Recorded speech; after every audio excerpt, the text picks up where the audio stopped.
মুআজ্জাজ মুহতারাম, বহু দূর দূরান্ত থেকে এবং নিকট থেকে আগত আমার সম্মানিত প্রিয় উপস্থিতি, মুসলমান মুমিন মুত্তাকি ভাই সব, মহান আল্লাহ পাক রব্বুল আলামিন, খলিক মালিক রব, এক ও অদ্বিতীয় আল্লাহ পাক, যার কোনো অবতার নেই, যার কোনো শরিক নেই, যার কোনো অংশীদার নেই, সেই মালিকের দরবারে আমি গুনাহগার খাকসার নালায়েক সকলের জন্য প্রাণ খোলা দোয়া করছি। আজকের জুমা নামাজ যেন আমাদের সকলের জন্য দুনিয়াতে শান্তিপূর্ণ, পেরেশান মুক্ত, রোগ মুক্ত, শোক মুক্ত, আল্লাহ পাক এবং তার হাবিব হুজুর পাক সাল্লাল্লাহু আলাইহি ওয়াসাল্লামের সন্তুষ্টিপূর্ণ জীবন লাভের ওসিলা যেন আল্লাহ পাক বানিয়ে দেন, আমিন। আজকের জুমা যেন আল্লাহ পাক রব্বুল আলামিন আমাদের সকলের জন্য আখিরাতে ডে অফ জাজমেন্টে, বিচার দিবসে, যেদিন মা সন্তানদেরকে অস্বীকার করবে, স্ত্রী স্বামীকে, ছেলে মেয়ে মা বাবাকে অস্বীকার করে পালিয়ে বেড়াতে থাকবে, দিন দিবসে আল্লাহ পাক যেন এই পবিত্র জুমার নামাজ আমাদের জন্য নাজাতের ওসিলা বানিয়ে দিয়ে একসাথে জান্নাতি হওয়ার তৌফিক দেন। কারণ হুজুর পাক সাল্লাল্লাহু আলাইহি ওয়াসাল্লাম বলেছেন,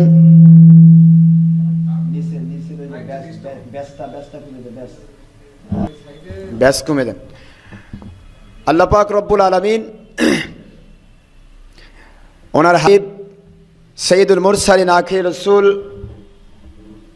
নূরে মুজাসসাম হাবিবুল্লাহ হায়াতুন নবী হুজুর পাক সাল্লাল্লাহু আলাইহি ওয়াসাল্লাম পাক জবানে বলেছেন, যা বুখারী শরীফে হাদিসে স্থান পেয়েছে, আল মারউ মাহা মান আহাব্বা, পৃথিবীতে যার সাথে যার আল্লাহর জন্য ভালোবাসা হয় তার সাথে তার হাসর হবে। তো আমি এটা আশা করি যে বিশেষ করে মসে কোবায় যেনারা আপনারা আসতেছেন, এত স্যাক্রিফাইস করে, কোরবানি করে, দূর দূরান্ত থেকে অর্থ ব্যয় করে, সময় ব্যয় করে, এত সময় ব্যয় করছেন, যত সময় 4-5 বার জুমা নামাজ পড়া যাবে। আসছেন 10টা, 11টা, 12টায়, যাচ্ছেন 3টা, 4টায়, অনেক সময় ব্যয় করছেন। এখন এই সময় ব্যয় করাটা এবং অর্থ ব্যয় করা, আসতে তো টাকা লাগে, প্রতিটা জায়গা থেকে আসতেই পয়সা খরচ হয়। এরকম নয় যে মসজিদ একটাই, অনেক মসজিদ আছে, পাড়ায় পাড়ায়, বাড়ি বাড়ি, ঘরে ঘরে মসজিদ আছে। সব ভেদ করে টাকা পয়সা ব্যয় করে, সময় ব্যয় করে যখন আসছেন, তাতে বোঝা যায় যে আল্লাহর সন্তুষ্টির উদ্দেশ্যেই আপনারা এসেছেন। আর আল্লাহর সন্তুষ্টির উদ্দেশ্যে যে ভালোবাসা, সেই ভালোবাসায় পরস্পরকে একসাথে হাসর করাবে, জান্নাত করাবে। জোরে বলুন সুবহানাল্লাহ। এটাই বুখারী শরীফে হাদিস প্রমাণ করে। তো আমরা শুকরিয়া করছি আল্লাহর, যিনি মালিক খলিক রব, অতীব দয়া পরবশ হয়ে আমাদেরকে জুমার নামাজ আদায় করার জন্য, যে সময়ের একটি মুহূর্তেরও কোনো প্রকার ভরসা নেই, আমরা যে কোনো মুহূর্তে আল্লাহর ডাকে সাড়া দিয়ে কবরবাসী হতে পারি, অথচ সময় ব্যয় করার তৌফিক আল্লাহ দিয়েছেন। এই জন্য আল্লাহর শুকরিয়া করছি, সবাই পড়ছি আলহামদুলিল্লাহ।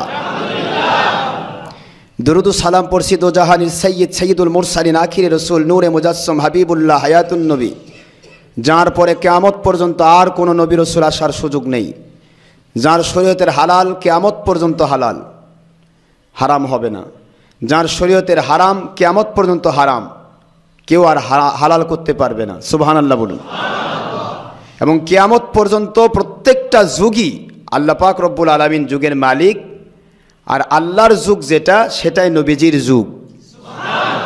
সেই হিসেবে কিয়ামত পর্যন্ত, জান্নাত জাহান্নামের ফায়সালা হওয়া পর্যন্ত প্রত্যেকটা যুগই আল্লাহ এবং তার হাবিবের। জোরে বলুন সুবহানাল্লাহ। তো রব্বুল আলামিন বলেছেন, তোমরা আমার নবীজিকে বেশি বেশি ভালোবাসো, নবীজির উপরে রহমতের দোয়া করো, দুরুদ সালাম পেশ করো। এই আদেশটা আল্লাহ পাক করেছেন। আর আল্লাহ পাক আদেশ করলে আমরা সবাই বুঝি সেটা ফরজ হয়ে যায়। তো দুরূদ শরীফের আদেশটাও কিন্তু আল্লাহ পাক করেছেন। আর আদেশ করে ক্ষান্ত হন নাই, বরং বলেছেন, নিশ্চয় আমি এবং আমার ফেরেশতাগণও করছি, কিয়ামত পর্যন্ত করতেই থাকব। আগে খবর দিয়ে দিলেন, জুমলাই খবরিয়া আগে নিলেন, আগে খবর দিলেন। এরপরে আল্লাহ পাক আবার বলছেন আদেশ, এবার আমরিয়া হয়ে গেল। হে ইমানদারগণ, ইয়া আইয়ুহাল্লাযীনা আমানু সাল্লু সাল্লিমু তাসলিমা।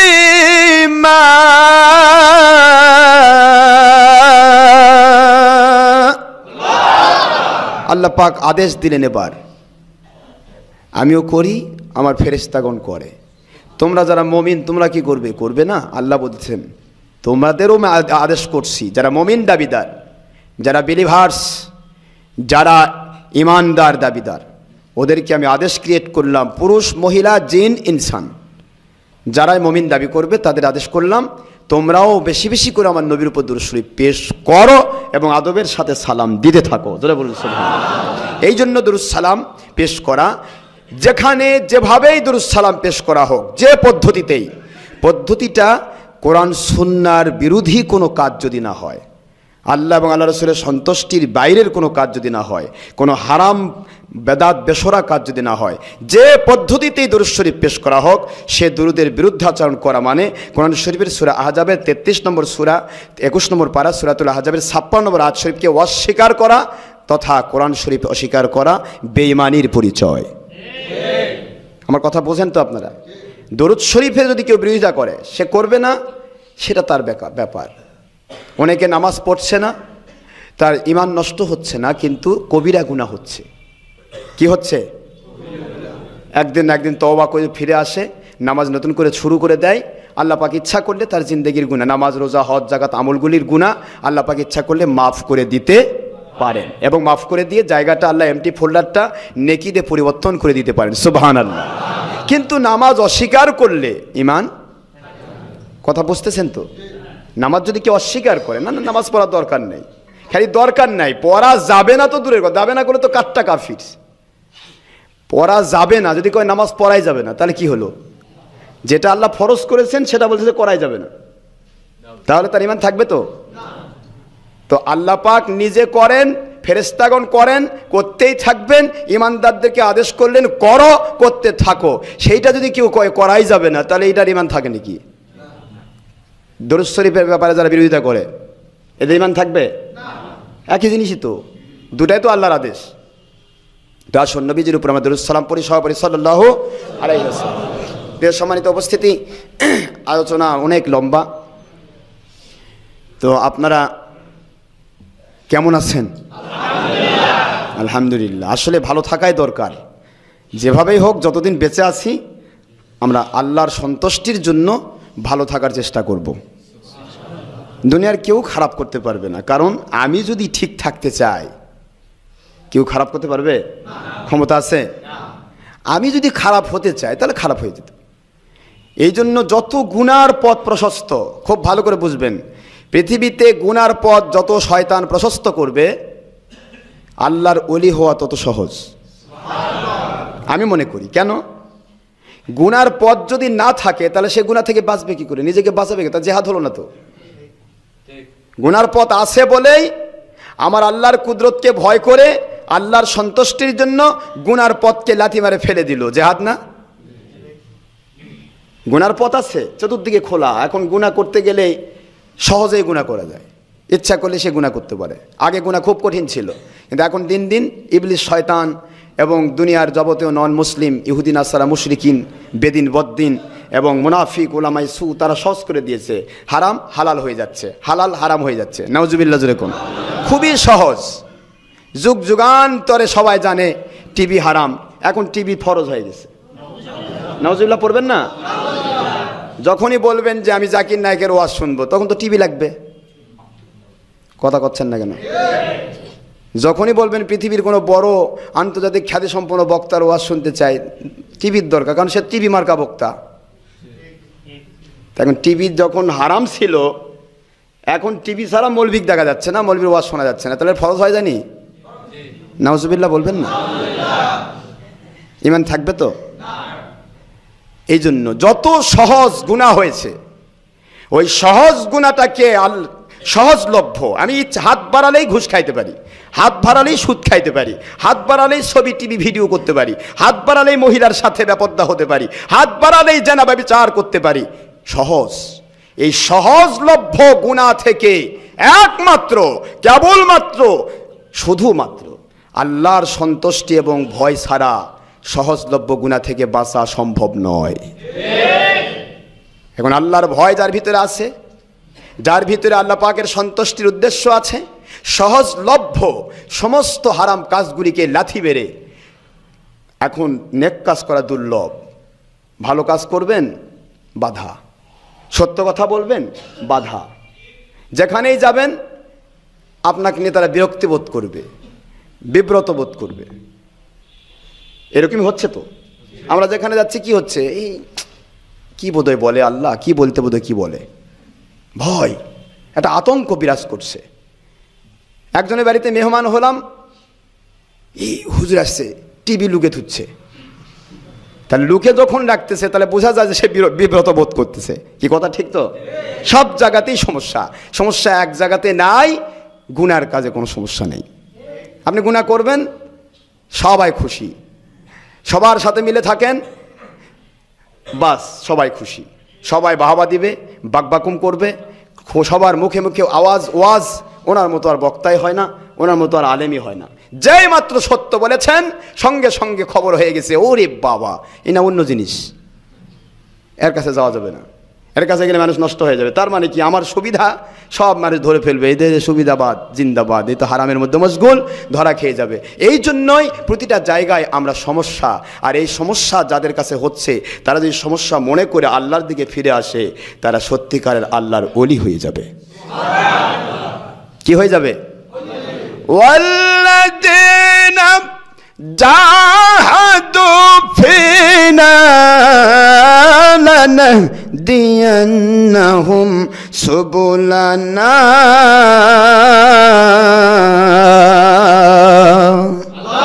ওয়া ইন্নাল্লাহা লামাআল মুহসিনিন।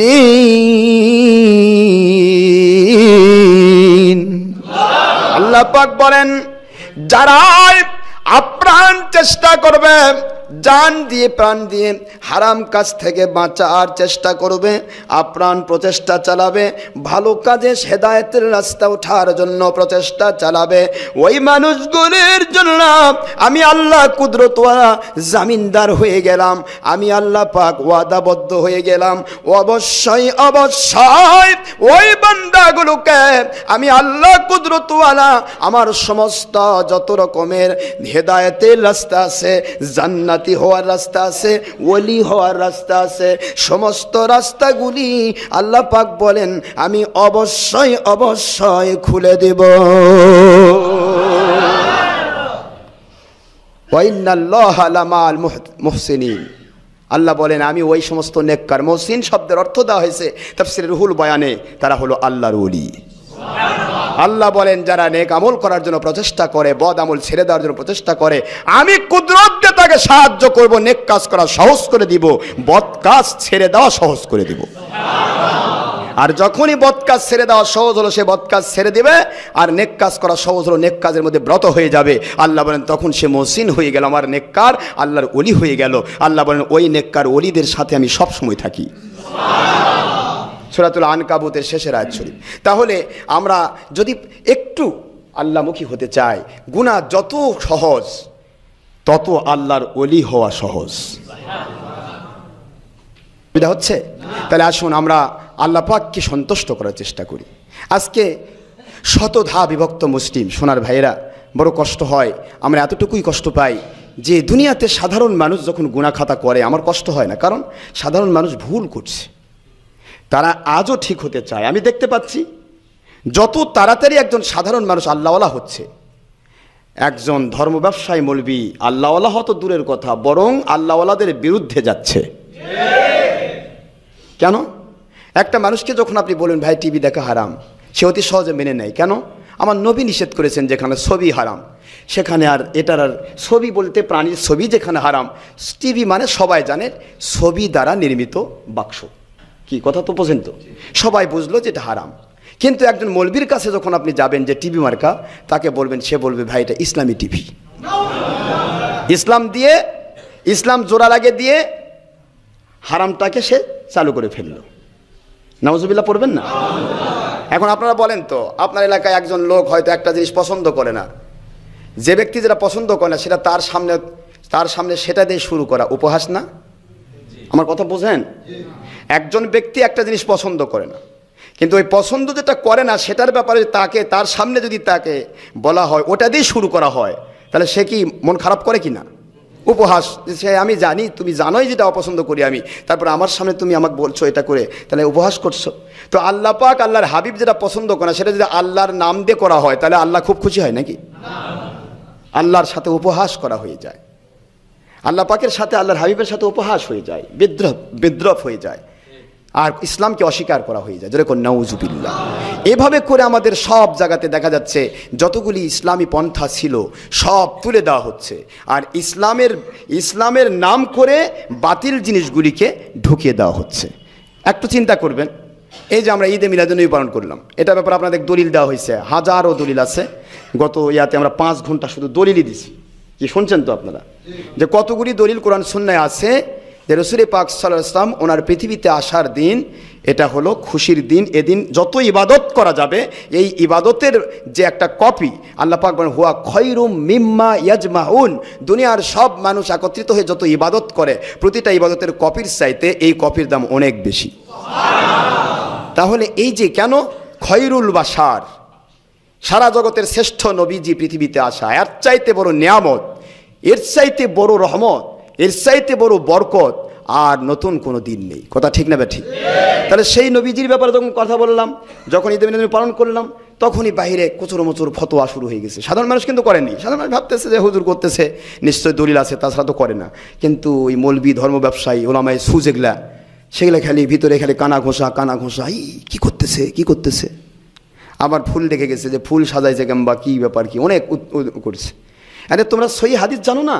সহি হাদিস শরীফে বলা হচ্ছে আমার নবীজি বলতেছেন যদি 2টি পঠা জোটে, একটা যদি মোটে পয়সা জোটে তাহলে তোমরা সেটার জন্য ক্ষুধার লাগি খাদ্য কিনো, আর 2টা যদি জোটে একটা দিয়ে খাদ্য কিনো আর 1 পয়সা দিয়ে আমার ফুল কিনো। সুবহানাল্লাহ জোরে বলবেন না? কেন? আমার নবীজি বলেন ফুল আমার অতি প্রিয় জিনিস। নবীজির পাশে ফুল সবচাইতে প্রিয় ছিল, এরপর আরেকটা প্রিয় হলো সেটা হলো সুগন্ধি। 3টি সুগন্ধি হাদিসে আছে 3টার মধ্যে প্রথম সলাত, তারপরে বিবি সহধর্মিনী আহলিয়া, আর 3 নম্বর হচ্ছে সুগন্ধি। তো ফুল দুর্গন্ধ না সুগন্ধ? 1 নম্বর ফুল নবীজির সুন্নাত, খুশির ব্যাপার। 2 নম্বর ফুল থেকে সুগন্ধি ছড়ায়, এই জন্য গোলাপের পানিকে পবিত্র বলা হয়। যেরকম সুবহানাল্লাহ। ভাইরা আমার, হুজুর পাক সাল্লাল্লাহু আলাইহি ওয়াসাল্লাম যা পছন্দ করতেন সেটাই মুমিনের পছন্দ হতে হবে। হুজুর পাক সাল্লাল্লাহু আলাইহি ওয়াসাল্লাম যেটা অপছন্দ করেছেন সেটা মুমিনের অপছন্দ হতে হবে। এই নাম হলো মুমিন। যেরকম সুবহানাল্লাহ। আমাদেরকে হিসাব করতে হবে পৃথিবীতে কত সাজগোজ চলছে। আমি অনেকবার বলেছি 31st নাইট সম্পর্কে বা পহেলা বৈশাখ সম্পর্কে, আপনার এই যে সামনে 21শে ফেব্রুয়ারি আসবে, তারপরে 26শে মার্চ আসবে, তারপরে আপনার বিভিন্ন ঘটনাগুলি, এ সমস্ত দিনে মানুষ যত সাজে আর যত রকমের অনইসলামিক কাজ করে। হ্যাঁ, এই দিনগুলিতে আপনি ইসলামিক কাজ করবেন।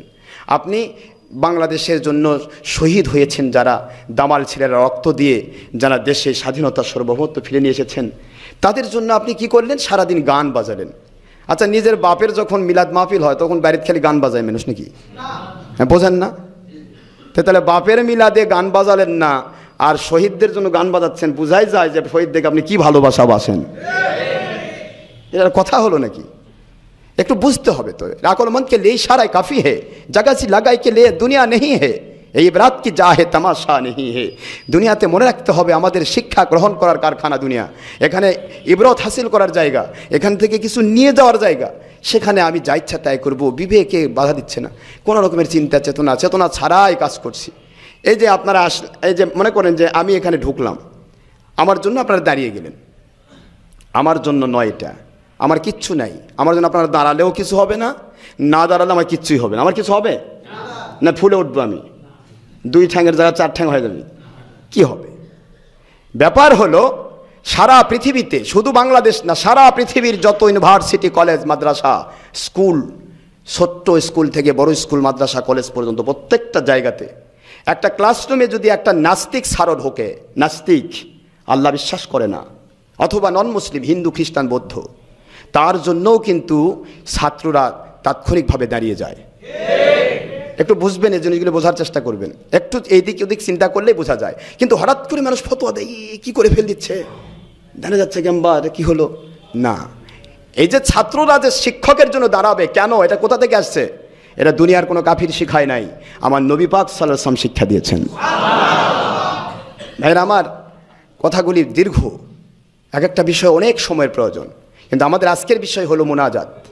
আমি গত শুক্রবার আপনাদের বলেছিলাম যে মুনাজাত, আজকে আমরা আজানের পরে মোনাজাত করি, আমরা ফরজ নামাজের পরে হাত তুলে মোনাজাত করি, বিভিন্ন সময় যে মোনাজাতগুলি করা হয় এ সম্পর্কেও কিন্তু ফতোয়া হয়ে গেছে যে এগুলা মোনাজাতের দরকার নেই, হাত তুলে মোনাজাত নাই, এটা মোনাজাত করা বেদাত, মোনাজাত করা শিরকও বলছে এমনকি। তারপরে বলছে যে ফরজ নামাজের পরে তো একেবারে হাত তোলাই যাবে না, আবার বলেছে যে নামাজই তো একমাত্র দোয়া, আবার কিসের দোয়া। যার কারণে এখন কিছু ওই যে বেশি বুদ্ধি গলায় দড়ি, এক শ্রেণী মানুষ আছে না, বেশি বুদ্ধি গলায় দড়ি, মোনাজাত ছাড়ে দৌড় দেয়, কারণ শুনছে ওই টিভি মার্কা 2 নম্বর মৌলবীর মুখ থেকে শুনছে মোনাজাতের দরকার নাই। চিন্তা করতে দরকার যখন নাই, এত বড় খাজুর বলছে, এত বড় 2 নম্বর মৌলবী বললো, ওই তো আর 2 নম্বর মনে করে না, যাই টিভির দেখে তাই কি 2 নম্বর মনে করে? 2 এ 2 গে 4, আমিও দেখি ও দেখে, ও করতেছে আমি দেখতেছি। কিন্তু দেখা, আল্লাহর হাবিব কি বলেছেন, লাআনাল্লাহুন নাজিরা ওয়াল মানজুরা ইলাই, আমার নবী বলেন যারা দেখা এবং দেখে হারাম কাজ, দুইটাই আল্লাহর লানতগ্রস্ত, যেরকম নাউজুবিল্লাহ। অথচ আমরা বুঝতে পারছি না, সত্য বললেই সে বুঝতে পারছে না, কিন্তু অসত্য ঠিকই বোঝে, অসত্য ঠিকই বোঝে। মৌলবীর কাছ থেকে শুনছে শবে বরাত নাই, হুজুরা কি করে, মিলাদ নাই, হুজুরা কি, মানে এখন প্রতিটা টিভি চ্যানেল যে ইহুদিরা চালাচ্ছে এখনও অনেক মানুষ জানে না। ইসলামের নামে যত টিভি চ্যানেল বের হয়েছে, প্রত্যেকটারই যত টিভি আছে, এমনি তো সব চ্যানেলই তাদের, কিন্তু টিভি চ্যানেলের যত চ্যানেল, প্রত্যেকটা চ্যানেলের রিমোট ইহুদিদের হাতে, যেরকম নাউজুবিল্লাহ, তাদের হাতে।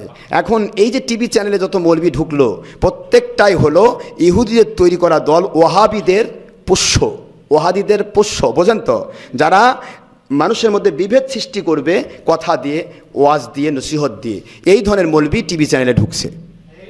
আল্লাহওয়ালারা কোনোদিন টিভি চ্যানেল হোকে নাই, জীবনে কোনোদিন পাওয়া যায়নি। আজ পর্যন্ত দেখেছেন আপনারা যে পৃথিবীতে যত হক্কানি আল্লাহর ওলি এসেছিল তারা ছবি বের করেছে? কই, কোথায় পাবেন ছবি? কই ছিল ছবি? তো তাই তাদের নেই। এরা বাতিল মৌলবীরা ঢুকেছে। কেন? ওখানে ঢুকলে অ্যাট এ টাইমে টিভি মার্কা মানুষ তো স্বাভাবিকভাবে মিডিয়ামুখী, টিভির মধ্যে বসেই থাকে। এখন ওই মানুষগুলিকে অতি সহজে যেন ঘায়েল করা যায়, সত্যটা মিথ্যা, মিথ্যাটা সত্য করে দেওয়া যায়। এই জিনিসটা আমি বারবার বলি, ভাইরা, দুধ যদি কেউ পেতে চায়, দুধ কি আমি ডেনে নেব নাকি গাভীর থেকে নেব? এটা নিজেকে জিজ্ঞাসা করবো না আমরা? একটি বার কি নিজেকে প্রশ্ন করব না যে আরে দুধ নেওয়ার কথা গাভীর কাছ থেকে, তা ডেন থেকে তুলবো কেন? ডেনের ভিতরে যে দুধ 100 মণও যায়, মনে করবেন যে এটা নষ্ট দুধ, এই দুধটা নষ্ট, ডেনে ছেড়ে দিয়েছে। ডেনের মধ্যে আছে পায়খানা, পেশাব, কত রকমের নাপাক জিনিস। নাপাক আর পাক এক জায়গায় হলে দুটাই নাপাক হয় না পাক হয়? আমার কথা বোঝেন তো? নাপাক আর পাক যদি এক জায়গায় হয়, নাপাক হয় না পাক হয়? 1 মণ দুধ, তার মধ্যে কয়েক ছিটা পেশাব, দুধ থাকবে? কেন থাকলো না? তাহলে ডেন থেকে দুধ নিলে বুঝবে না পচা দুধ, নষ্ট দুধ। ডেন দুধের জায়গা নয়, দুধের জায়গা হলো গাভী। আবার গরুর কাছে গিয়ে গাভীর নিতে হবে, আবার ষাঁড়ের নিচে গেলে পেশাব। ষাঁড়ের নিচে দুধ পাওয়া যাবে না, দুটাই গরু, এটা দিয়ে দুধ পাওয়া যায়, এটা দিয়ে পেশাব পাওয়া যায়। তো এখন আপনাকে মনে রাখতে হবে যে যখনই আপনি টিভি থেকে নেবেন, টিভি থেকে তো কোরআন নেওয়ার জায়গা না, কোরআন আর সুন্নাহ নেওয়ার জায়গা হলো হক্কানি আল্লাহর ওলিদের কাছে, কোরআন সুন্নাহ থেকে। তো টিভি থেকে যার মিডিয়ায় প্রথম কথাই ছবি, প্রাণীর ছবি ছাড়া টিভি হবে না, প্রাণীর ছবি ছাড়া টিভি হবে না। টিতে টেলি, ভিতে ভিশন, এর বারবার বলছি আমি যে দূরকে ছবির মাধ্যমে কাছে দেখানোর নাম টেলিভিশন। তাহলে ছবি যেখানে নবীজি নিষিদ্ধ করলেন, যে সেই ব্যক্তি সবচেয়ে বেশি কঠিন শাস্তি হবে যে ব্যক্তি পৃথিবীতে ছবির সাথে সম্পৃক্ত। বুখারী বাবুত তাসবির, এবার কে ছবির অধ্যায়, অধ্যায়টার নামই ছবি, বুখারীর হাদিস, সুবহানাল্লাহ পড়বেন না? তাহলে যেই 2 নম্বর মৌলবীগুলি টিভি থেকে বলছে যে ওই মুনাজাত নাই, শবে বরাত নাই, মিলাদ নাই, এটা নাই, ওই মৌলবী কি বুখারীর হাদিস পড়ে না? তো ওটা লুকে রাখলো কেন? ওটা লুকে রাখছে এই জন্য যে ওটা যদি ফাঁস করা হয় তাহলে তো আমি হারামি হয়ে যাই। আর যদি সে হারামি হয়ে যায়, সাধারণ মানুষ বলে আপনি হারামি, হারামির থেকে আবার ভালো জিনিস পাওয়া যায় কি করে? যে ব্যক্তি হারাম কাজ করে সে ব্যক্তি ভালো জিনিস শোনায়, শেখায়? যে চোর চুরি শিখাবে, ডাকাত ডাকাতি শিখাবে, বদমাইশি শিখাবে, ভালো মানুষ বানাবে। অনুরূপভাবে টিভি মার্কা মৌলবি মানুষকে টিভি মার্কা বানাবে। সেখান থেকে ওয়াজ আসতেছে, মুনাজাতের দরকার নেই। ওই একজন খুব বলতো, এনটিভিতে খুব বলতো, আমি খবর নিয়েছি, এনটিভিতে সারাদিন বলতো এই মিলাদ নাই, এটা নাই, মাযহাব নাই, সেটা নাই। ওই বাচ্চু রাজাকার পালে গেছে। আল্লাহ কয় তুই খুব মাস্তান হয়েছিস, যেভাবে শুরু করছিস আমি আল্লাহ একটু ধরতেছি। এই ধরবার যায় দেখা গেল একবারে তার কি হলো, ফাঁসির রায় হয়ে গেল। নাউজুবিল্লাহ, জোরে কোন না। এটা বাংলাদেশের আওয়ামী লীগ দিতে পারে না। আওয়ামী লীগের ক্ষমতা নেই। আওয়ামী লীগ কে? ওরাও নাস্তিক, এরাও নাস্তিক। এরা ধর্মের নামে, এরা অধর্মের নামে। কি কথা ঠিক না? ঠিক। দুটাই নাস্তিকের গ্রুপ। শুধু উপরে সুরত ধরে আমরা মুন্সি, নামাজি, উমুক তুমুক। হজ করে আসে বলবে যে আমি একবারে সাজিছি। তারপরে কখনো বলবে যে মদিনার সনদ মোতাবেক দেশ চলতেছে, মদিনার সনদের দেশ চলতেছে। নাউজুবিল্লাহ রহমান বলেন। তো সুতরাং সব হলো এরা লেবাসধারী বিড়াল তপস্বী বক ধার্মিক। সুতরাং এখন এরা ধরতে পারে না, এটা আল্লাহর গজব। যত মাস্তানি করেছো ধর্মের নামে, এই ধর্মের নামে মাস্তানি সাধারণ মানুষ তো বোঝে না। আলেমরা বললে, হক্কানি আলেম বললে তো তোমরা খাই ফেল দিবে। ওরে বাবা ধরক, ওই একলা আমাদের বিরুদ্ধে কয় কেন? এই জন্য জালেমদেরকে জালেম দিয়েই আল্লাহ পাক সাইজ করেন। এ বাচ্চু রাজাকার পেলে গেল। এনটিভি এখন অচল। এনটিভিতে সারাদিন বলতো ছবি, এই এটা হবে না, এটা হবে না, মিলাদ হবে না, এটা হবে না। ওই ছিল বাংলাদেশের আহলে হাদিস অর্থাৎ ওয়াহাবিদের সেক্রেটারি। আমার কথা বোঝেন তো? তো সেই বেটা পালালো, কি ফাঁসির দায় নি। তো তুমি যদি আল্লাহওয়ালা হও তো ভয় পালাবে কেন? শহীদ হয়ে যাবো তো। কথা ঠিক না? আল্লাহওয়ালা কি শহীদ হওয়া থেকে ভয় পায়? যে ব্যক্তি আল্লাহওয়ালা, আল্লাহর ওলি, সে শহীদ হওয়া থেকে ভয় পায়? তার জান চলে যাবে, আমার আল্লাহর কাছে আমি শহীদের মর্যাদা পাবো। আমি যদি ভুল না করি আমার আল্লাহর কাছে আমি জান্নাত পেয়ে যাব। আর যারা করতেছে তারা জালেম হয়ে আল্লাহর কাছে ধরা খাবে, জাহান্নামী হয়ে যাবে। তো ভয় কোথায়? শহীদ কখনো পালায়? আল্লাহওয়ালা কখনো পালায়? আজ পর্যন্ত দেখেছেন যে যারা জেহাদের নাম দিয়েছে জেহাদ থেকে পালে গেছে? এরকম কোনো সাহাবী ছিল? এরা আল্লাহর জন্য নয়, এরা কাজ করতেছে নিজের গদির জন্য। এরা জেহাদ করতেছে নিজের অস্তিত্ব টিকানোর জন্য। এরা জেহাদের নাম দিয়েছে শুধুমাত্র নিজেদের 2 নম্বরী কাজকে প্রচার করার জন্য। আল্লাহর ভয়ে যেটা, সেটা কখনো পিছপা হবে না। যাই যাবে জান তাহে, জানের চাইতে ঈমান বড়। আমার ঈমান নষ্ট করে আমি পিছনে যাব না, সামনে যাব, শহীদ হয়ে যাব। কিন্তু তা নয়। ভাইরা আমার আসুন, বাচ্চু রাজাকার পালাইছে কেন? আল্লাহ পাক কুদরত থেকে পালানোর ব্যবস্থা করে দিয়েছে। কারণ তুমি যত মাস্তানি করেছ সব 2 নম্বরই ফাঁস হয়ে গেছে।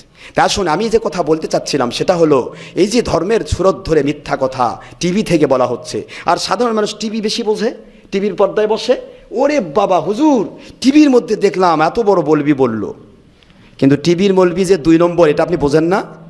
2 নম্বর জিনিস 2 নম্বর জায়গা চলে, 1 নম্বর জিনিস 2 নম্বর জায়গা চলবে? আরে কথা কন্যা চলবে? দুধ আর মদ একসাথে চলে? এই কথা কেন বুঝি না আমরা? একসাথে 2টা চলে না। হারাম আর হালাল একসাথে হয় না। পানি আর আপনার তেল যেরকম এক জায়গায় হয় না, আলাদা হয়ে যাবে। হালাল আর হারাম ঠিক সেইটাই। জোরে কোন সুবহানাল্লাহ। আল্লাহ বললেন, ওয়ালা তালবিসুল হাক্কা বিল বাতিলি ওয়া তাকতুমুল হাক্কা ওয়া আনতুম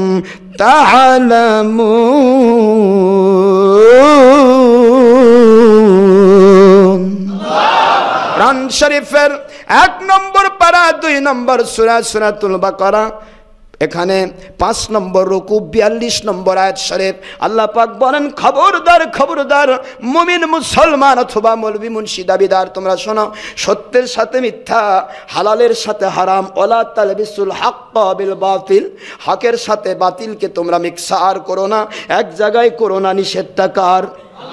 আল্লাহর আদেশ মানা যেমন ফরজ, আল্লাহর নিষেধকে ছেড়ে দেওয়া তেমনই ফরজ। আল্লাহর আদেশকে অস্বীকার করা যেমন কুফরি, ঈমান থাকে না, আল্লাহর নিষেধকে অস্বীকার করলে তেমনই কুফরি, ঈমান থাকে না। জোরে কোন নাউজুবিল্লাহ। আল্লাহ বললেন, শুনে নাও, ওয়া তাকতুমুল হাক্কা, হক কথা যারা বলতেছে দলীয় স্বার্থে বোবা হয়ে, নিজের ব্যক্তি স্বার্থে বোবা হয়ে, তাকতুমুল হক, হককে তোমরা গোপন করো না। ওয়া আনতুম তা'লামুন, জানলে বুঝলে তোমার বিবেক সাই দিচ্ছে, তোমার মন সাই দিচ্ছে এটাই হক, অথচ নিজের স্বার্থে হকটাকে গোপন করছো। আল্লাহ বলেন খবরদার এমনটি করো না, এমনটি যদি করো তাহলে তোমাদের জন্য আমি রেখে দিলাম। আল্লাহ বলেন কি বলতেছেন এবার কোরআন শরীফের 1 নম্বর সূরা 2 নম্বর সূরা 1 নম্বর পারা সূরাতুল বাকারা 85 নম্বর আয়াত শরীফ। এবার আল্লাহ বলেন আফাতুমিনুনা বিবাদিল কিতাবি ওয়া তাকফুরুনা বিবাদ ফামা জাযাউ মান ইয়াফআল যালিকা মিনকুম ইল্লা খিজুন ফিল হায়াতিদ দুনিয়া ওয়া ইয়াওমাল কিয়ামাতি ইউরাদ্দুনা ইলা আশাদ্দিল আযাব ওয়া মাল্লাহু বিগাফিলিন আম্মা তা'মালুন। আল্লাহ পাক বলেন এমনটি যদি করো নিজের সুবিধা মতো কোরআন শরীফের কিছু মানবা, আর সুবিধা যেটা নয় সেটাকে গোপন করে যাবা, সেটাকে অস্বীকার করবা, সেটাকে তুমি থামা চাপাতে রাখবা। আল্লাহ বলেন এমনটি করে দুনিয়ার সবাইকে ধর্মের স্রোতে ফাঁকি দিতে পারো, কিন্তু আমাকে ফাঁকি দিতে পারবে না। দুনিয়ার যেখানেই যাবে লাঞ্ছিত হবে, অপমানিত হবে, নিগৃহীত হবে, নিষ্পেষিত হবে, নির্যাতিত হবে, নিপীড়িত হবে। বাতিল 2 নম্বর নাস্তিক তাগুত জালেমদের দ্বারা পিটানি খায়া হয়রান হয়ে যেতে হবে। আমার আল্লাহ বলেন এটাই শুধু শেষ নয়, ইল্লা খিজিউন ফিল হায়াতিদ দুনিয়ায় শুধু শেষ নয়, ওয়া ইয়াউমাল কিয়ামাতি ইউরাদ্দুনা ইলা আশাদ্দিল আযাব। কিয়ামতের মহাময়দানেতে ওই মুসিবতের দিনে তোমাদেরকে আমি জাহান্নামের আগুনে কঠিন শাস্তি দেব। জোরে কোন নাউজুবিল্লাহ। এ দুনিয়ার যাবতীয় ছলচাতুরি পূর্ণ ধোঁকাবাজেরা শুনে নাও, আল্লাহ বলেন ওয়ামাল্লাহু বিগাফিলিন আম্মা তা'মালুন। তোমরা শুনে নাও আমি আল্লাহকে তোমরা ফাঁকি দিতে পারবে না। আল্লাহ বলেন দুনিয়ার সবাইকে ফাঁকি দিতে পারো, কিন্তু তোমার অন্তরে যা হচ্ছে, তোমার ভিতরে যা হচ্ছে, বাহিরে যা হচ্ছে, সব কিছুই আমি আল্লাহ রব্বুল আলামিন জানি। তাহলে আল্লাহকে ফাঁকি দেওয়া যাবে তো? নাউজুবিল্লাহ বলুন। আল্লাহকে ফাঁকি দেওয়া যাবে না। আজকে আমরা ফাঁকির ভিতরে পড়েছি। সাধারণ মানুষ ভুল করবেই, সাধারণ মানুষ ভুল হবে বলেই তো আল্লাহ ওয়ালা আসবে। সাধারণ মানুষ সবই যদি ওলি হবে তার আল্লাহর ওলি আসার দরকারটা কি? সাধারণ মানুষ সবই যদি আল্লাহওয়ালা হবে তাহলে আর আল্লাহর নবীর দরকার ছিল? তাহলে সব একসেটিয়া আল্লাহওয়ালা হয়ে জান্নাতে চলে যেত। কিন্তু সাধারণ মানুষ ভুল করবে, আপনার গরু বকরি ক্ষেত খাবে, যার কারণে তো চারদিকে বেড়া। এখন বেড়াই যদি ধপাধপ খায় তার গরু বকরি কী করবে? গরু বকরি যাক, বেড়া যখন খাচ্ছে ফাঁক করে দিল, এখন আমরা ঢুকি। এই জন্য সাধারণ একজন আলেম দাবিদার যদি একটা হারাম কাজ করে তাহলে সাধারণ মানুষ 10টা হারাম কাজ করবে। এভাবেই কিন্তু হারামগুলো ছড়িয়ে যাচ্ছে। সম্মানিত ভাইরা আসুন, আল্লাহ আমাদেরকে বোঝার তৌফিক দিন। আসলে কথা হয় না, সময় হয় না। আমি যেটা বলতে চাচ্ছিলাম যে ইসলামী শরীয়তের কোনো জিনিসকে আমরা এদিক সেদিক করতে পারবো না। যেটা যেখানে আছে ঠিক সেখানেই রাখতে হবে, ঠিক না? ঠিক যেরকম আপনি মানেন না মানেন, মানলে আপনি আল্লাহওয়ালা হবেন, না মানলে আপনি শয়তানওয়ালা হবেন, তাতে আল্লাহর যায় আসে না। আল্লাহ বলতেছে মানবা জান্নাতি হবে, দুনিয়াতে শান্তি পাবে, না মানবে দুনিয়াতে আযাব গজবে পড়বে, আখিরাতে জাহান্নামে যাবে। যেরকম নাউজুবিল্লাহ।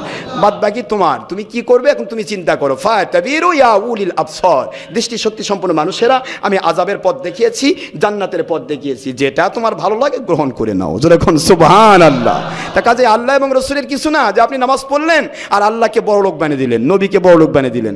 আপনি মদ ছাড়লেন, আল্লাহ বড় লোক হয়ে গেল, তা না। আল্লাহ আল্লাহ, রাসূল রাসূলই। অথবা দুনিয়াতে যারা আল্লাহওয়ালা আসবেন তারা তাই থাকবে, তারা বাড়বেও না কমবেও না। কিন্তু আপনি যদি মেনে নিতে পারেন তাহলে আপনি হবেন উপকৃত। যেরকম সুবহানাল্লাহ। সেটাই বলতেছিলাম যে আমরা এই যে আসলেন, আমরা ঢুকলাম, আপনারা দাঁড়ালেন, এটা কি হলো? আমার রাসূল পাক সাল্লাল্লাহু আলাইহি ওয়াসাল্লাম মিশকাত শরীফে, এটা বুখারীর উদ্ধৃতিতে মিশকাতের 402 পৃষ্ঠায় এসেছে। রাসূল পাক সাল্লাল্লাহু আলাইহি ওয়াসাল্লাম বলেন কুমু ইলা সাইয়্যিদিকুম, তোমাদের যারা নেতা হবে, তোমাদের যারা উস্তাদ হবে, তোমাদের যারা শিক্ষক হবে, তোমাদের যারা সত্যিকারের সম্মানী ব্যক্তি হবে, তাদের সম্মানে তোমরা দাঁড়িয়ে যাও।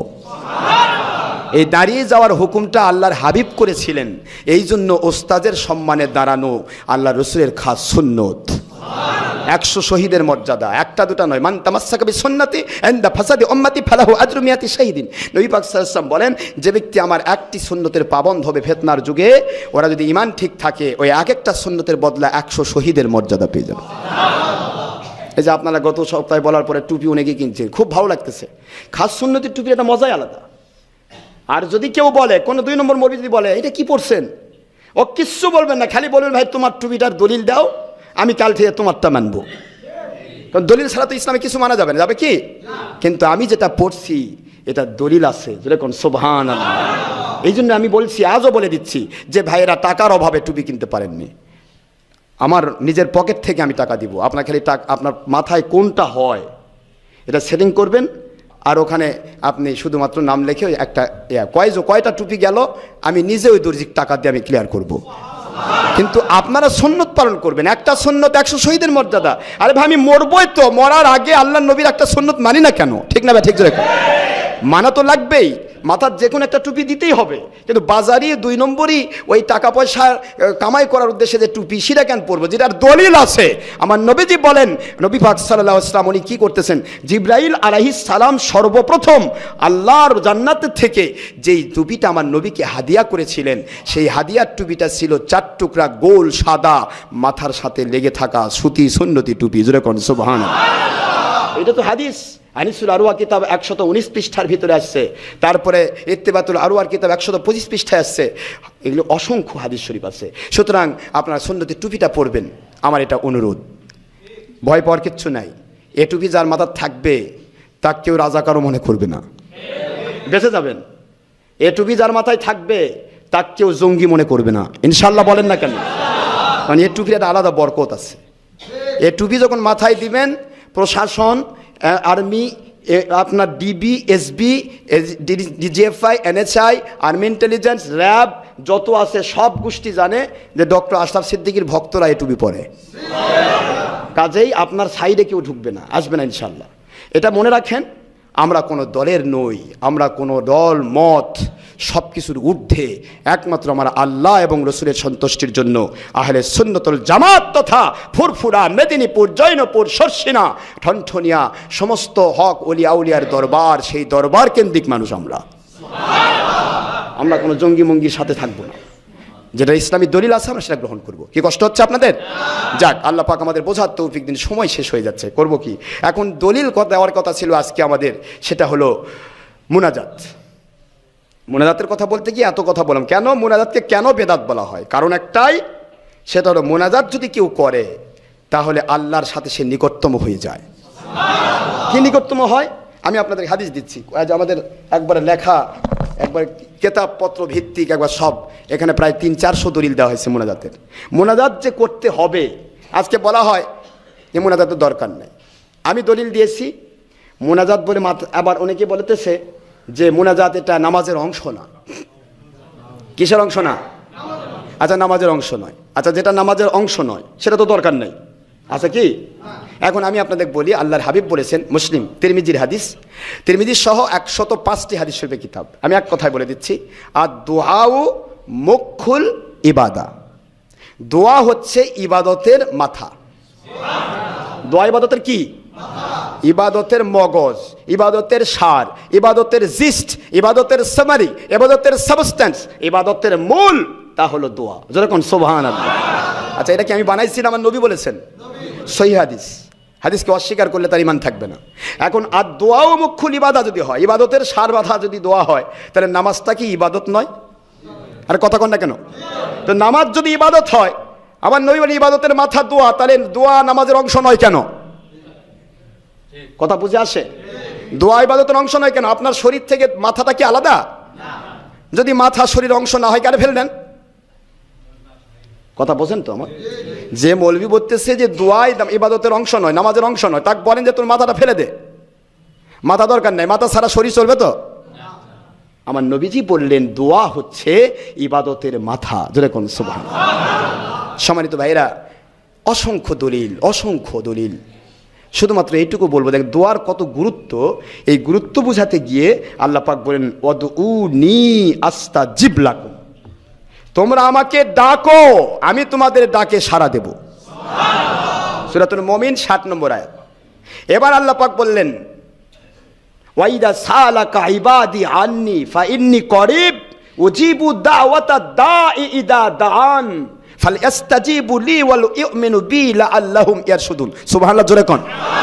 আল্লাহ পাক বলেন কোরআন শরীফের 2 নম্বর সূরা 1 নম্বর পারা সূরাতুল বাকারা 2 নম্বর পারা, আয়াত শরীফ নম্বর 186। আল্লাহ পাক বললেন, আমার নবীজি যখন কেউ আমার কাছে কিছু চায়, আমি আল্লাহ তখন সঙ্গে সঙ্গে ওই বান্দার চাওয়াটা পূরণ করে দেই। এখন এই চাওয়াটার ব্যাপারটা কি, কেমনে চাবেন? এখন চাওয়ার ব্যাপারে এখন তিরমিজি শরীফে হাদিস খুলতে হয়। আমার নবী বলেন চাবেন কেমনে? নবী পাক সাল্লাল্লাহু আলাইহি ওয়াসাল্লাম বলেন, ইদা সালতা ইলাল্লাহ, যখন আল্লাহর কাছে কিছু চাইবা, ফারফা ইয়াদাইকা, তোমার হাত দুটা উত্তোলন করো। আমার কথা নয় কিন্তু, আমার নবী পাক সাল্লাল্লাহু আলাইহি ওয়াসাল্লামের কথা বলছি। ফারফা ইয়াদাইকা, তোমার হাত দুইটা, ইয়াদাইকা দুইটা হাত উত্তোলন করো। যখন চাওয়া শেষ হলো, ওয়াইদা ফারাক্তা, যখন তুমি চাওয়া থেকে মুলতবি করবে, তখন হাত পকেটে রাখবে না ছাড়ে দিবে না মাথায় মুছবে, কোথায় মুছবে? তাও আমার নবী পাক সাল্লাল্লাহু আলাইহি ওয়াসাল্লাম সিস্টেম করে দিলেন, ফামসাহু বুজুহাকুম বিকাফফাইকুম। সুবহানাল্লাহ, জোরে কর না কেন? ফামসাহু, মসহ করো, বুজুহাকুম, তোমার মুখমণ্ডল, বিকাফফাইকুম, তোমাদের 2 হাতের তালু দিয়া। এর সে ক্লিয়ার হাদিস লাগবে? আমার নবী পাক সাল্লাল্লাহু আলাইহি ওয়াসাল্লাম নিজেই বলেছেন দোয়া করতে, নিজেই করলেন দোয়া নিজে করেছেন। মুসান্নাফ ইবনে আবি শাইবাতে স্পষ্ট এসেছেন, আন আবু আমির রাদিয়াল্লাহু তাআলা আনহু আন আবিহি ক্বালা সাল্লাইতু মা রাসূলিল্লাহি সাল্লাল্লাহু আলাইহি ওয়াসাল্লাম আল ফজরা, আমি ফজরের নামাজ আমার নবী পাক সাল্লাল্লাহু আলাইহি ওয়াসাল্লামের পিছনে পড়লাম। সুবহানাল্লাহ, জোরে কোন? এরপরে তিনি বলতেছেন, আমার নবী পাক সাল্লামা, তিনি সালাম পেশ করলেন, সুম্মান সরাফা, তিনি আমাদের দিকে, যতগুলি মুক্তাদি আমরা মসজিদে নববীতে ছিলাম সাহাবায়ে কেরাম রাদিয়াল্লাহু আনহুম, আমাদের দিকে মুখ ফিরিয়ে তিনি বসলেন। ওয়া রফা ইয়াদাই, স্পষ্ট রফা ইয়াদাই, আমার নবীজি 2 হাত উত্তোলন করলেন, ওয়া দা, এবং দোয়া করলেন। আমার নবী হাত তুললেন, দোয়া করলেন, আর সাহাবায়ে কেরামগণ বসে বসে চা খাচ্ছিলেন। কি কোন? চা খাচ্ছেন? নবীজি হাত তুললেন, দোয়া করলেন, সাহাবায়ে কেরাম সাথে সাথে হাত তুলে দোয়া করলেন। স্বয়ং রাসূল পাক সাল্লাল্লাহু আলাইহি ওয়াসাল্লাম যে দোয়া করেছেন, দোয়া করার জন্য আদেশ করেছেন, দোয়া করার ব্যাপারে অসংখ্য কথা বলেছেন, এবং দোয়া করার ব্যাপারে, আর এই দোয়ার বিরুদ্ধে যে বলল, জায়েজকে নাজায়েজ বললে তার ঈমান থাকে? আমার নবী একটা জিনিস বলতে বলেছেন, করতে বলেছেন, আর আপনি করছেন করা যাবে না, নবীর সাথে ঠিক থাকলো তো? তো নবী পাক সাল্লাল্লাহু আলাইহি ওয়াসাল্লামকে অস্বীকার করা হয়। সম্মানিত ভাইজান, আবু দাজানা নামে একজন সাহাবী রাদিয়াল্লাহু তাআলা আনহুর একটা সত্য ঘটনা হাদিস শরীফে এসেছে। সারা ভারত, পাকিস্তান, বাংলাদেশের যেনারা সমস্ত ওস্তাজের ওস্তাজ, দুনিয়া বাংলাদেশে যত ওস্তাদ আছে, অর্থাৎ আপনারা বলেন যারা আজকে দোয়ার বিরুদ্ধে ফতোয়া দিচ্ছে, ওলামায়ে কওমি, দেওবন্দি, চরমনাই, সয়উসুরি, তবলিগি, বুঝতেছেন তো? এই জন্য তবলিগের চিল্লার মধ্যে 3 চিল, এই আপনার ইস্তেমাতে জীবনে ফরজ নামাজের পর মুনাজাত হয় না, কিন্তু ছবি, ভিডিও, টিভি, স্যাটেলাইট, পাইকারি সিসিটিভি চলছে। এর বাবা শয়তানের বাচ্চা একবারও নিষেধ করে না। কথা বোঝেন তো? এরা সব নিষেধ করে, দোয়া চলে না। আজকে যারা দোয়ার বিরোধিতা করছে তাদেরও মুরব্বি, আর আমাদের ফুরফুরা, মেদিনীপুর, জৈনপুর, শর্ষিনা সমস্ত ওলি আউলিয়ার দরবার সকলের যিনি উস্তাদের আসানিদ, তিনি হলেন হযরতে আব্দুল হক মুহাদ্দিস দেহলভী রহমতুল্লাহ আলাইহি। তাঁর কিতাবের ভিতরে লেখেন, নুজহাতুল মাজালিস আব্দুল হক দেহলভী রহমতুল্লাহ আলাইহি, এই কিতাবের ভিতরে তিনি লিখতেছেন, আবু দাজানা রাদিয়াল্লাহু তাআলা আনহু রাসূল পাক সাল্লাল্লাহু আলাইহি সাল্লাম ওনার সাথে নামাজ আদায় করলেন। নামাজের ভিতরে আমার নবীজি দোয়া করতেছেন। তিনি নামাজের মধ্যে সালাম ফিরার সাথে সাথে উঠে দৌড় দিলেন বাড়ির দিকে। সাহাবায়ে কেরাম রাদিয়াল্লাহু তাআলা আনহুম সকলে ফলো করলেন, ব্যাপার কি? আমার নবীজি দোয়া করতেছেন আর তিনি দিলেন বাড়ির দিকে দৌড়। এই কথা চিন্তা করে নবীজি পাক সাল্লাল্লাহু আলাইহি সাল্লাম ওনার সামনে তুলে ধরলেন, আয় আল্লাহর হাবিব, আপনি দোয়া করছেন আর তিনি দোয়াতে শরীক হলেন না কেন, জানতে চাই। সুবহানাল্লাহ কোন? সুবহানাল্লাহ। দোয়া রাসূলের যুগে হয়েছে না হয় নাই? এরা করছে, কেবল শুরু হলো। পাক সাল্লাল্লাহু আলাইহি সাল্লাম মন খারাপ করলেন না, নিশ্চয় তার কোনো কারণ আছে। আমার জানা শেষ, আমার সাহাবী কখনো আমার অনুসরণ থেকে দূরে যাবে না। জোরে বলুন সুবহানাল্লাহ। কারণ বুখারী শরীফের হাদিস দিয়ে প্রমাণিত, আমার নবী পাক সাল্লাল্লাহু আলাইহি সাল্লাম পবিত্র জুতা মোবারক নিয়ে এক সময় নামাজ পড়াচ্ছিলেন। নবী পাক সাল্লাল্লাহু আলাইহি সাল্লামের জুতা মোবারকে একটু ময়লা লেগেছিল। এই ময়লাটার কারণে জিবরাইল আলাইহিস সালাম এসে বলছেন, আয় আল্লাহর হাবিব, আপনার জুতার ভিতরে একটু ময়লা আছে, হুজুর দয়া করে খুলে ফেলুন। রাসূল পাক সাল্লাল্লাহু আলাইহি সাল্লাম জুতাটা আস্তে করে খুলে ফেললেন। সাহাবায়ে কেরাম রাদিয়াল্লাহু আনহুম সঙ্গে সঙ্গে নবী আদেশ করা লাগলো না, নিষেধ করা লাগলো না, খুলতে বলার প্রয়োজন হলো না। আমার নবী যে খুলে ফেলেছেন দেখে তাৎক্ষণিকভাবে সকলের জুতাগুলি খুলে গেল। কি অনুসরণ করতেন সাহাবায়ে কেরাম? সোনা যখন পরা পুরুষের জন্য জায়েজ ছিল, আমার নবীজি তখন একটা আংটি ব্যবহার করতেন স্বর্ণের। যখন সোনা নিষিদ্ধ হলো পুরুষের জন্য, হারামুল্লি জুকুরিনা, আমাদের পুরুষের জন্য সোনা হারাম, মহিলাদের জন্য এটা অলংকার। আমার নবীজি যখন মুসলিম বুখারী শরীফের উদ্ধৃতি আমার নবী পাক সাল্লাল্লাহু আলাইহি ওয়াসাল্লামের হাদিস শরীফ যেটা এসেছে, আমার নবীজি যাই মাত্র আল্লাহর কোরআন দিয়ে সোনাকে হারাম ঘোষণা করলেন, মুহূর্তের ভিতরে নিজের হাতে তো পরা সোনার আংটি আস্তে করে খুলে রেখে দিলেন। নবীজি কাউকে বললেন না সোনা তোমাদের জন্য, তোমরাও আংটি খোলো বললেন না। যেই মাত্র নিজে খুলে রেখে দিয়েছেন, সমস্ত সাহাবায়ে কেরাম ১৬ লক্ষ সাহাবী রাদিয়াল্লাহু আনহুম সকলের আংটি খুলে এক জায়গায় জমা হয়ে গেল। কিরকম মানতেন? যা নবী করেছেন তা তারা করেছেন। সুবহানাল্লাহ পড়বেন না? সেই সাহাবায়ে কেরাম রাদিয়াল্লাহু আনহুমের মধ্যে আবু দাজানা রাদিয়াল্লাহু আনহু, তিনি কি করতেছেন? দোয়া না করে, হাদিস শরীফে ইবারত লাম ইয়াহদুর দোয়ানা, রাসূল পাক সাল্লাল্লাহু আলাইহি ওয়াসাল্লামের দোয়ার সাথে সে উপস্থিত থাকলো না। পরিষ্কার হাদিসের ইবারত লাম ইয়াহদুর, ইয়াহদুর মানে উপস্থিত না থাকা, লাম ইয়াহদুর, যে সে উপস্থিত থাকলো না দোয়ানা, আমাদের দোয়ার সাথে। আর আবি বলতেছেন, সাহাবী বলতেছেন আমাদের দোয়ার সাথে রাসূল পাক সাল্লাল্লাহু আলাইহি ওয়াসাল্লাম দোয়া করছেন, সেটার মধ্যে সে উপস্থিত থাকলো না। রাসূল পাক সাল্লাল্লাহু আলাইহি ওয়াসাল্লাম তাকে ডাকলেন নামাজের পরে। দেখেন দোয়ার গুরুত্ব কতটুকু, এইটুকু বোঝেন। রাসূল পাক সাল্লাল্লাহু আলাইহি ওয়াসাল্লাম তাকে ডাকলেন, ডেকে বলতেছেন আচ্ছা তুমি আমাদের দোয়াতে শরীক হলে না কেন? এই যে আমি যে আপনাদের বলি আপনারা কেন দোয়া ছাড়ে দৌড় দেন? রাসূল পাক সাল্লাল্লাহু আলাইহি ওয়াসাল্লামের সুন্নত ছাড়া আমরা তো করবো না, আমরা অযথাই করবো কেন? আরে দোয়া করার দরকার কি? যদি নাই থাকে তো আমি করে কি করব? দোয়া করতে আমার কষ্ট হয় না? আপনারা বলেন, অনেকে মনে মনে ভাবেন হুজুর দোয়া ধরছে না ধরছে ছাড়ে না। আচ্ছা আমি যে দোয়া নামাজের মধ্যে যখন করি তখন কি আমার বাপের জন্য দোয়া করি না আপনাদের জন্য করি? আরে ভাই সকলের যারা এই মানুষগুলি কষ্ট করে এসেছেন তারা যেন দোয়া থেকে কিছু পান এই উদ্দেশ্যে করছি। তাছাড়া আল্লাহুম্মা আমিন লা ইলাহা ইল্লাল্লাহ মুহাম্মাদুর রাসূলুল্লাহ পড়লে আমার সমস্যা আছে? আমি আর আনন্দ আরাম পাবো তো, এত পেছারের দরকার কি? কিন্তু আমি চাই যারা এত কষ্ট করে এসেছেন তারা একটু সাপ্তাহিক একদিন এসে কিছু নিয়ে যান। অথচ তার মধ্যেও কিছু মুনাফিক আছে কইছে দোয়া ছাড়ে না। তো দোয়া ছাড়া কার জন্য? আমার জন্য। আমি তো আমার জন্য দোয়া তাহাজ্জুদের মধ্যে সারা রাত করা পারবো না? তা আপনাদের জন্য এত করবো কেন? কারণটা একটাই, যে দোয়াটা আল্লাহর হাবিব হুজুর পাক সাল্লাল্লাহু আলাইহি ওয়াসাল্লাম বলেন যখন ইমাম দোয়া করে, দেখেন এটাও মুসলিম শরীফের হাদিস, ইমাম সাহেব যখন দোয়া করে আর মুক্তাদি যদি আমিন আমিন বলে, আল্লাহ রব্বুল আলামিন তখন ওই বান্দাদের দোয়া কবুল করা দায়িত্ব নিয়ে নেন। ভাইরা আমার, তা আবু দাজানা রাদিয়াল্লাহু তাআলা আনহু তিনি দোয়া কেন করলেন না, দোয়াতে শরীক হলেন না? বলা হলো উনি বলতেছেন হে আল্লাহর হাবিব সাল্লাল্লাহু আলাইহি ওয়াসাল্লাম, আমি ওই সকালবেলা উঠে দৌড় দিছি নামাজ পড়ে। কেন? আজকে ঝড় হয়েছে তো আমার বাড়ির সীমানার পাশেই একটা আমার প্রতিবেশীর খেজুরের গাছ আছে। খুব করবেন, খেজুরের গাছ থেকে ঝড়ের কবলে দু চারটি খেজুর যদি ছিটকে ছিটকে আমার সীমানায় পড়ে যায়, ও নবীজি পাক সাল্লাল্লাহু আলাইহি ওয়াসাল্লাম, আমার মাসুম সন্তানেরা বুঝবে না ওনার খেজুরের গাছের এই খেজুরগুলি যদি আমার সীমানায় চলে আসে।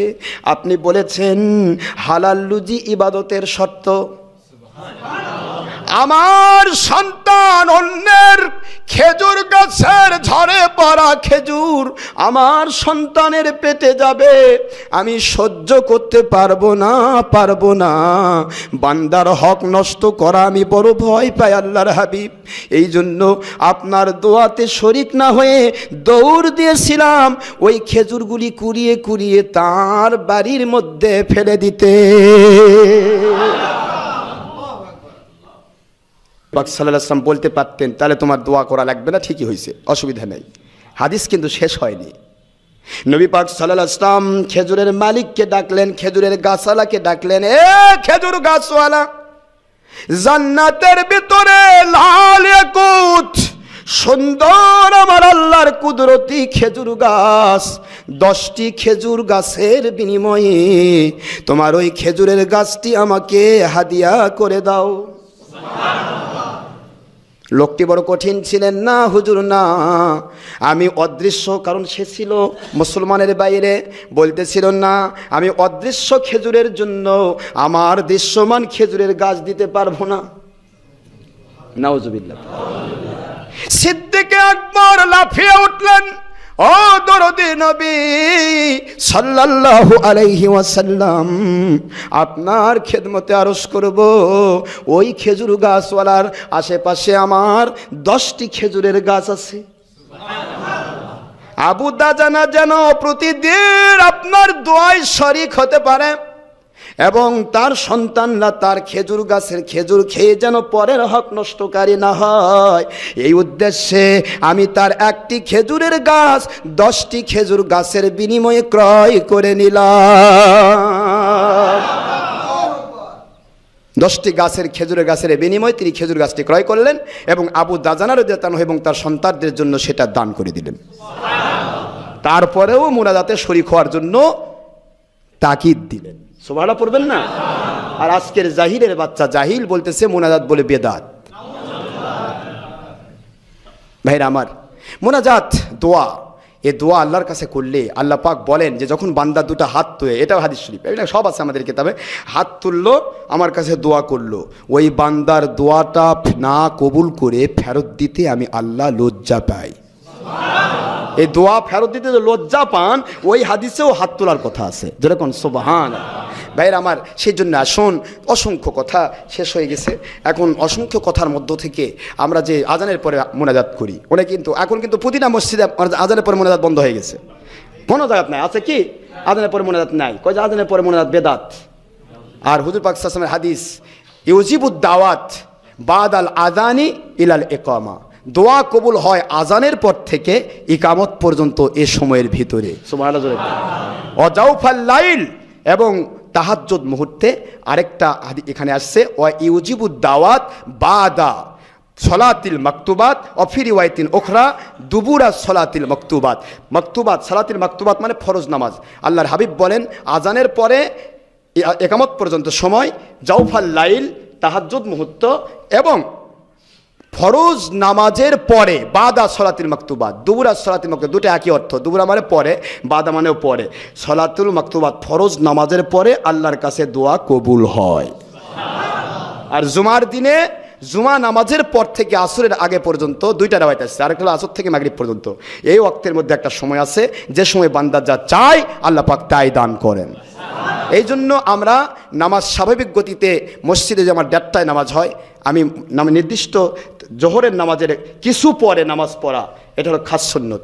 হুজুর পাক সাল্লাল্লাহু আলাইহি ওয়াসাল্লাম জোহর নামাজ যে মসজিদে যতটুকু যখন হতেন, তার কমের পক্ষে কিছু সময় পরে হলেও জুমা নামাজ আদায় করতেন।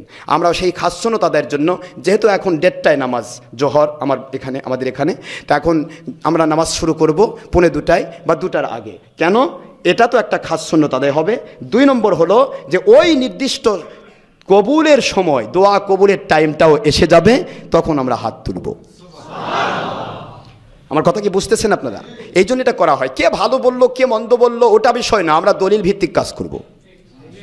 আর যদি কেউ পারে দলিল দিতে, আমি তার কাছে তওবা করব। এটা তো 1000বার বলা হয়েছে, কিন্তু এই ক্ষমতা আল্লাহর রহমতে আজও হয়নি কারো, আমার মনে হয় সারা জীবন হবেও না কারো, কারণ দলিল তো আর নতুন করে তৈরি হবে না, যা আছে তাই থাকবে। তা আসুন আমি এক নজরে আপনাদেরকে মোনাজাতের দলিল দিয়ে শেষ করছি। মোনাজাতের কথা বললে এখানে প্রায় 300-400 দলিল দেওয়া আছে আমার লেখা বইয়ের মধ্যে। তার মধ্যে এখানে আমি এক নজরে প্রথমেই দিয়েছি, যাতে করে মোনাজাতের ব্যাপারে কারো দ্বিধা না থাকে। এক নজরে আমি সব দলিলগুলি একবার সেটিং করেছিলাম, কিন্তু তারা আসলে লিখতে লিখতে বলছে হুজুর এতগুলো দরকার নাই। 160টা এখানে দিছে, এক নজরে 160টা দলিল দিয়েছে। আর আমাদের এখানে দলিল আছে প্রায় 300 থেকে 400 দলিল, যেরকম সুবহানাল্লাহ। তো হাত তুলে মোনাজাতের দলিল এখানে এক নজরে বলা হচ্ছে যে এক নজরে হাত তুলে মোনাজাতের আপনি কোন কোন ইয়াদে আমরা সাবেত করেছি সেটা প্রথমে আপনি দেখবেন যে এখানে আল্লাহ পাক রব্বুল আলামিন আমাদেরকে দোয়া করার কথা বলেছেন কোথায় কোথায়। ১ নম্বর সূরা বাকারা ১৮৬ নম্বর আয়াত শরীফ, ২ নম্বর সূরা মুমিন ৭ নম্বর আয়াত শরীফ, ওয়াদউনি আস্তাজিব লাকুম, অর্থ তোমরা আমাকে ডাকো আমি তোমাদের ডাকে সাড়া দেব। এখানে হাত তুলে ডাকা এভাবে প্রতিষ্ঠিত হিসাবে প্রমাণিত যে যেভাবে সূরা বাকারা আল্লাহ পাক বলেছেন কুলু আশরাবু, তোমরা খাও এবং পান করো। আমরা বলি তো আল্লাহ পাক বলেছেন তোমরা খাও এবং পান করো। আচ্ছা, এই আদেশটা কার? তা আল্লাহর আদেশ মানা তো ফরজ। এই হিসেবে নিজেদের জীবন ধারণের জন্য হালাল রুজি খাওয়া ফরজ। আর হালাল রুজি খাওয়া ফরজ যেহেতু, এই জন্য হালাল রুজি কামাই করা আরেকটা ফরজ। সুবহানাল্লাহ পড়বেন না? এখন আল্লাহ বলেন খাও এবং পান করো, কথাটা কার? কিন্তু এখানে তো আর আল্লাহ বলে নাই যে তোমরা ডান হাত দিয়ে তুলে মুখ দিয়ে খাও, বলছেন? বলা দরকার আছে? আল্লাহ বলেছেন খাও পান করো। এখানে চতুষ্পদ জন্তু জানোয়ার তারা খায় মুখ দিয়ে ডাইরেক্ট, যেহেতু ওদের হাত নাই, ধরার মতো বুদ্ধি নাই। আর যারা বিবেক সম্পন্ন মানুষ ফাতাবির ইয়াউলিল আফসার, যারা জ্ঞানী, তারা চিন্তা করে যে যেহেতু ডানপন্থী, আমরা হুজুর পাক সাল্লাল্লাহু আলাইহি ওয়াসাল্লাম বলেছেন কোরআন শরীফে ডানপন্থীর কথা বলা হয়েছে, তাহলে ডান হাত দিয়ে খাবো। এটা তো পায়খানার হাত, পায়খানা শোষা হয়, দরকার নেই ওটা। ডান হাত দিয়ে তুললাম মুখ দিয়ে খাবো। কিন্তু আল্লাহ কিন্তু ডান হাত দিয়ে তুলে মুখ দিয়ে খাওয়ার আদেশ কোরআন শরীফে করেন নাই। তারপরে কিন্তু আমরা খাচ্ছি, এটা বেদাত হচ্ছে না? কি হচ্ছে? এখন আল্লাহ বলেন ওয়াদউনি আস্তাজিব লাকুম, তোমরা আমাকে ডাকো আমি তোমাদের ডাকে সাড়া দিব। এখন এখানে নবীজির ডাইরেক্ট হাদিস আছে, ডাকবে কেমনে? হাত তোলো, তারপরে আমার কাছে তোমাদের মুখমণ্ডল মসহ করো। সিস্টেমও নবী জানিয়ে দিলেন, তারপরেও বলতে সেটা চলবে না। নাউজুবিল্লাহ। এবার আসতেছে ৩ নম্বরে তিরমিজি শরীফ, মিসবাহুল লুগাত ৪, শরহে মুসলিম, লুমআত, মিশকাত, আশাতুল লুমাত, মুজাহিরে হক, আল বাইনাত, আল ইহসান, মুসনাদে আব্দুর রাজ্জাক, মুস্তাদরিকে হাকিম, কিতাব আল আসার, মুসনাদে আহমদ বিন হাম্বল রহমতুল্লাহ আলাই, ফিকহে আকবর, মিরকাত প্রথম খণ্ড ১৮৯ পৃষ্ঠা, কবিরি প্রথম খণ্ড ২৫১ পৃষ্ঠা, আনোয়ারে কুৎসিয়া ইহিয়া উলুমুদ্দিন দ্বিতীয় খণ্ড ২৬ পৃষ্ঠা, ফতহুল মুলহিম শরহে মুসলিম শরীফ দ্বিতীয় খণ্ড ৪০৭ পৃষ্ঠা, মুজাহিরি হক প্রথম খণ্ড ৭০ পৃষ্ঠা, মুসলিম শরীফ শরহে বুখারি ফতহুল মুবিন, হাশিয়ে মিশকাত, ফতহে শামি, ইসবাউল কালাম, আসমাউল লুগাত, হুসনুল মাকাসিদ, ফতহুল কদির, মুসান্নিফ ইবনি আবি শাইবা, আল মাওজুআতুল কবির, তাদরিবুর রাবি প্রথম খণ্ড ২৯৯ পৃষ্ঠা, এলাউস সুনান প্রথম খণ্ড ৫৯ পৃষ্ঠা, মিশকাত, নুরুল আনোয়ার, সূরা আরাফ ৩, সূরা আরাফ ১৫৭, সূরা হাশর ৭, আবু দাউদ বজলুল মজহুদ, শরহিল মানার, সূরা নিসা ১১৫, ইবনুস সালাহ সূরা হাশর ২, সূরা বাকারা ১৪৩, তাফসির আহমদি সূরা ইমরান ১১০, ১৬৯ ও ১৫০, সূরা শুরা ৩৮, ইবনে মাজা ৩৯৫০, মাজমাউজ জাওয়াইদ প্রথম খণ্ড ১৭৮ পৃষ্ঠা, মুসলিম দ্বিতীয় খণ্ড ১২৮ পৃষ্ঠা, তিরমিজি দ্বিতীয় খণ্ড ১৬৭ পৃষ্ঠা, আরবি তারপরে আবু সালা প্রথম খণ্ড ৪৭১ পৃষ্ঠা, আহকামুল কোরআন প্রথম খণ্ড ২৮১ পৃষ্ঠা, সুনদ দারমি প্রথম খণ্ড ৫৮ পৃষ্ঠা, তহাবি শরীফ প্রথম খণ্ড ৩৬ পৃষ্ঠা, তাইসিরুল কোরআন প্রথম খণ্ড ৫৫৫ পৃষ্ঠা, তাফসির রুহুল বায়ান, তাফসির মাজহারি, তাফসির আবি সাউদ, তাফসির কবির, তাফসির ইবনে আব্বাস রাদিয়াল্লাহু আনহু, তাফসির মাদারিক, তাফসির মানিত তানজিল, তাফসির মাদারিকুত তানজিল, তাফসির কুরতুবি, তাফসির খাজেন, তাফসির দুররে মনসুর, তাফসির কাশশাফ, তাফসির বাইজাভি, তাফসির বাগবি, বুখারী ৭৩১৫ নম্বর হাদিস, তবাকাতে ইবনে সাদ ৩১৩৬ তৃতীয় খণ্ড ১৩৬ পৃষ্ঠা, দারেমি সহিহ বুখারী অষ্টম খণ্ড ৬৩৯ পৃষ্ঠা। এভাবে করে আমি খপ করে বলে দিই, যেহেতু এটা ইন্টারনেটে যাবে, আমাদের আলোচনাটা যেটা আমরা করছি এই মোনাজাত সম্পর্কে যে আমরা দলিলভিত্তিক আলোচনা করলাম, এটা শুধু আপনারাই শুনছেন না, এটা ইন্টারনেটে সারা পৃথিবীময় ভাসবে। জোরে কোন সুবহানাল্লাহ। এই জন্য আমি কথাগুলি সব বলে দিই। তো বুখারী অষ্টম খণ্ড ৭২০, ওমদাতুল কারী শরহে বুখারী, ফয়জুল বারী, ফথুল বারী, তাফসির আবি সাউদ দ্বিতীয় খণ্ড ১৯৪ পৃষ্ঠা, ইরশাদুস সারী আইনি, তাফসির আবি সাউদ অষ্টম খণ্ড ১০৮ পৃষ্ঠা, তাফসির আবি সাউদ তৃতীয় খণ্ড ৩১৯ পৃষ্ঠা, সূরা নিসা ৫৯, আল ইশফাক আলাল আহকাম, আকাইদে নাসফি, জামিউর রুজুব, ফতোয়ায়ে আলমগীরি, মিশকাত প্রথম খণ্ড ১৬৮, বুখারী দ্বিতীয় খণ্ড ৯৬৩, কিতাবুল আসকার প্রথম খণ্ড ৮, সূরা বাকারা ১১১, সূরা নামল ৬৪, সূরা বানী ইসরাঈল ৭১, সূরা তাওবা ১১৯, সূরা নিসা ৬৯, সিহামুল ইসাবা, ইবনে আসাকির, ইলাউস সুন্নি, ইবনে মাজা, তাফসির আজিজি, তাফসিরে মারিফুস সুনান, তিরমিজি দ্বিতীয় খণ্ড ৪৭, বাইহাকি, কাজী খান ফতোয়ে কাজী খান রুদ্দুল মুহতার প্রথম খণ্ড ৫০৭, রদ্দুল মুহতার প্রথম খণ্ড 74, আহসানুল ফতোয়া তৃতীয় খণ্ড 57 পৃষ্ঠা। যারা মোনাজাত বিরোধিতা করে তাদের ফতোয়া কিতাব এগুলা, ওলামায়ে দেওবন্দীদের ফতোয়া।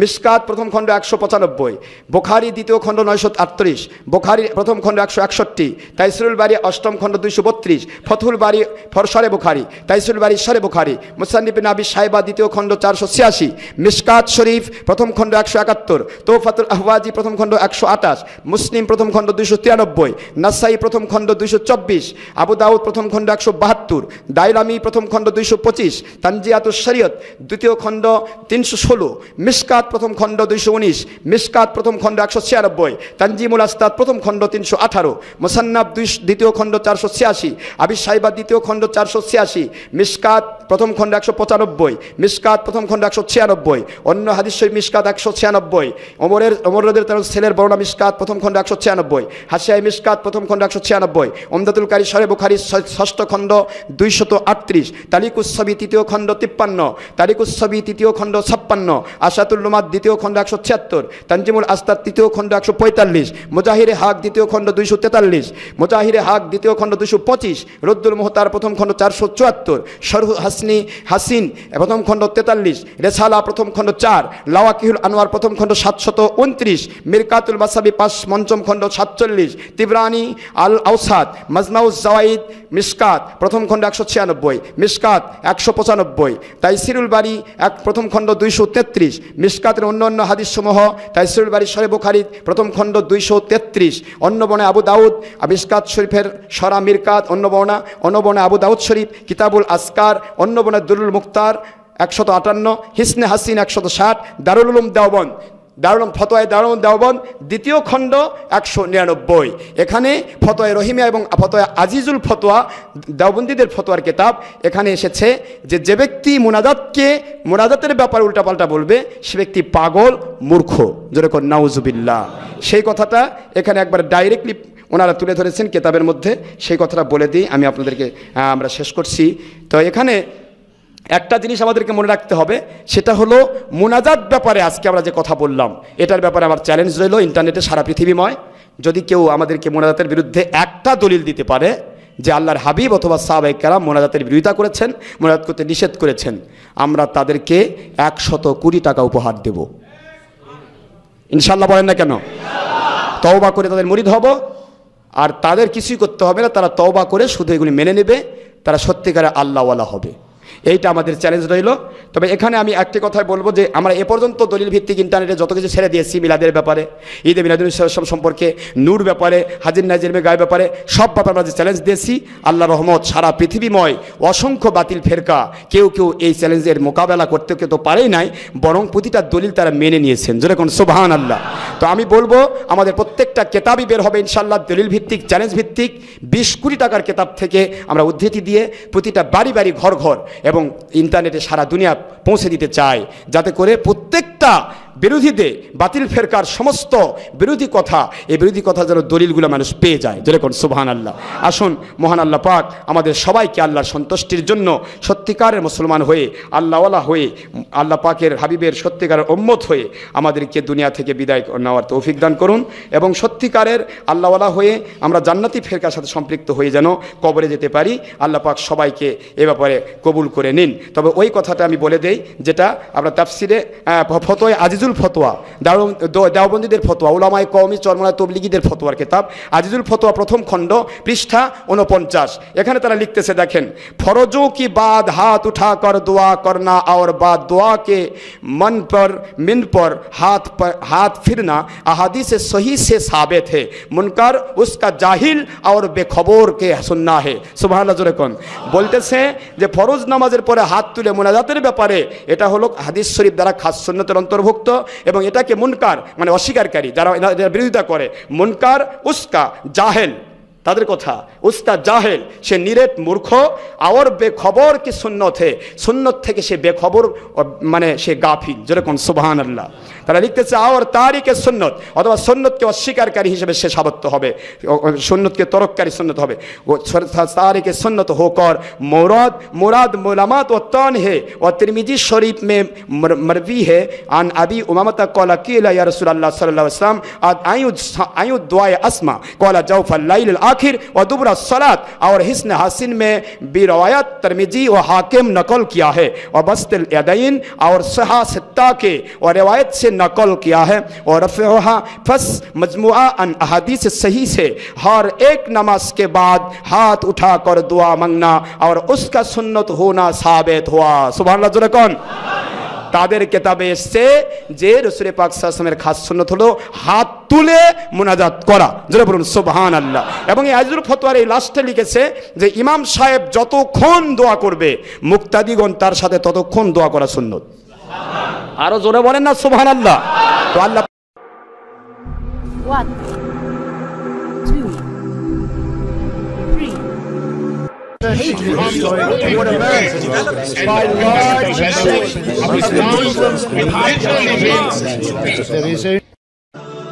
I think Islam hates us. Islam means peace. A Muslim, as a representative of Islam. Islam.